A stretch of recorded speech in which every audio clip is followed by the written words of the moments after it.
আমি একজন মুসলিম মেয়ে। আমার নাম রাবেয়া। জীবনে এক সময়ে আমি অনেক সমস্যায় পড়েছিলাম। মনে হতো যেন পৃথিবীটা পুরোপুরি অন্ধকার হয়ে গেছে। তখনই আমি চেষ্টা করতাম কিছু সঠিকভাবে করার। সব কিছুই উল্টোপাল্টা হয়ে যেত। আমি অনেক পরিশ্রম করতাম, কিন্তু মনে হতো কিছুই যেন সঠিক পথে এগোচ্ছে না। আমার জীবনে অনেক অস্থিরতা, দুশ্চিন্তা এবং হতাশা ছিল। যেন প্রতিটি দিন এক একটি যন্ত্রণার মতো লাগছিল। মনে হতো জীবনের কোনো লক্ষ্য নেই, সব কিছু অকারণ হয়ে গেছে। পড়াশোনায় কিছুটা সমস্যা, পরিবারে কিছু অশান্তি আর কাজের ক্ষেত্রে অসুবিধাগুলো আমার মনে দুশ্চিন্তা বাড়িয়ে দিয়েছিল। সেই সময় আমি একেবারে বিপর্যস্ত হয়ে পড়েছিলাম। কখনো মনে হতো এই পৃথিবীতে আমি একা, আর কিছুই করার ক্ষমতা নেই আমার। এমন এক সময়ে যখন কিছুতেই কোনো উপায় খুঁজে পাচ্ছিলাম না, আমি এক রাতে আমার সব কষ্ট নিয়ে আল্লাহর কাছে প্রার্থনা করলাম। আমি জানতাম আল্লাহ ছাড়া আর কেউ আমার বিপদ দূর করতে পারে না। আমার কণ্ঠে শুধু কান্না আর একটি মিনতি ছিল, হে আল্লাহ, আমাকে সাহায্য করো। আমি একা পড়েছি, তুমি ছাড়া আর কোনো উপায় নেই।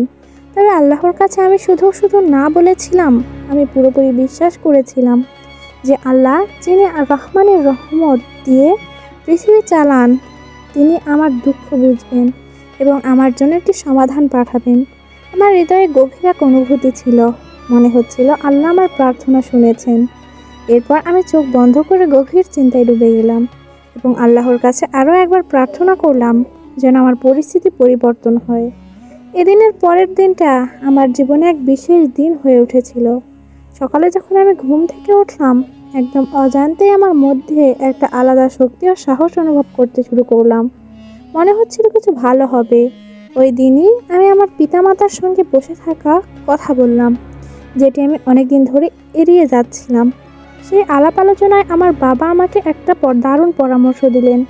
তিনি বললেন, প্রতিটা সমস্যা একটি সুযোগ নিয়ে আসে, যদি আমরা সেটা চিনতে পারি। বাবার কথা শুনে আমি নিজেকে আরও কিছুটা সাহসী অনুভব করলাম। পরদিন কলেজে যাওয়ার পথে একটি অদ্ভুত ঘটনা ঘটল। আমি এক মেয়ে থেকে জানলাম তার বাড়িতে কিছু টিউশন পড়ার ব্যবস্থা ছিল এবং সে বলল যদি আমি আগ্রহী থাকি তবে আমি সেখানে কাজ শুরু করতে পারি। এটাই ছিল আমার জন্য আল্লাহর রহমত এবং যা আমি আশা করেছিলাম। ঠিক সেই সুযোগটি একদম অপ্রত্যাশিতভাবে চলে এলো। আল্লাহর রহমত এবং তার অসীম দয়া আমাকে নতুন দিক দেখালো। আমি নতুন টিউশনে যোগ দিলাম এবং তার ফলে আমি আর্থিকভাবে কিছুটা স্বাবলম্বী হতে পারলাম। এর পাশাপাশি আমার পড়াশোনা এবং অন্যান্য সমস্যাগুলো কিছুটা সহজ হয়ে গেল। আমার নিজের জীবনেও এক ধরনের শান্তি ফিরে এলো। তবে শুধু বাহ্যিক সমাধান নয়, আমার ভেতরের পরিবর্তনও ঘটেছিল। আমি শিখেছি জীবনে কখনো যদি সত্যিকারের সমস্যা আসে, তাহলে তা কেবলমাত্র আল্লাহর কাছে দোয়া করে সমাধান চাওয়ার মাধ্যমেই দূর হতে পারে। আল্লাহর রহমত আমাদের জীবনে অপ্রত্যাশিত সমাধান নিয়ে আসে।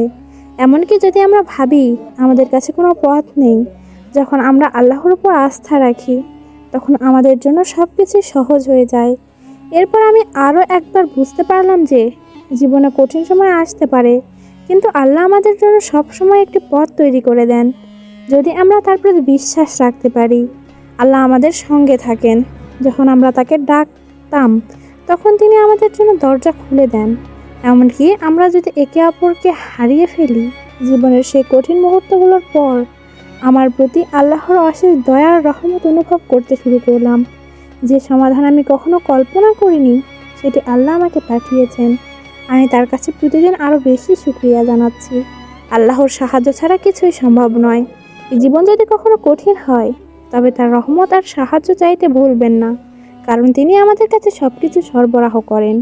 এখন যখন আমি নিজের জীবনের সমস্যা নিয়ে ভাবি, তখন মনে হয় আসল সমাধান সবসময় আমাদের অজানাতে লুকানো থাকে। শুধু প্রয়োজন নিজেকে আল্লাহর হাতে সঁপে দেওয়া আর তার সাহায্য বিশ্বাস করা। এরপর সমস্ত পরিস্থিতি বদলে যায়। আমি নিশ্চিত আল্লাহ যদি না চান, কিছুই হতে পারে না। তাই আমি সবসময় আল্লাহর প্রতি আস্থা রাখি এবং তার প্রতি ঈমান রাখি। যতবার আমি কোনো সমস্যা বা দুশ্চিন্তায় পড়ি, আমি নিশ্চিত আল্লাহ আমাকে সাহায্য করবেন, আর তার রহমতের মধ্যে আমি শান্তি পাই, যা আমাকে শক্তি দেয়। এটাই ছিল আমার অভিজ্ঞতা, যে অভিজ্ঞতা থেকে আমি বুঝতে পারলাম আল্লাহর সাহায্য ছাড়া আর কোনো কিছুই জীবনের সমাধান হতে পারে না।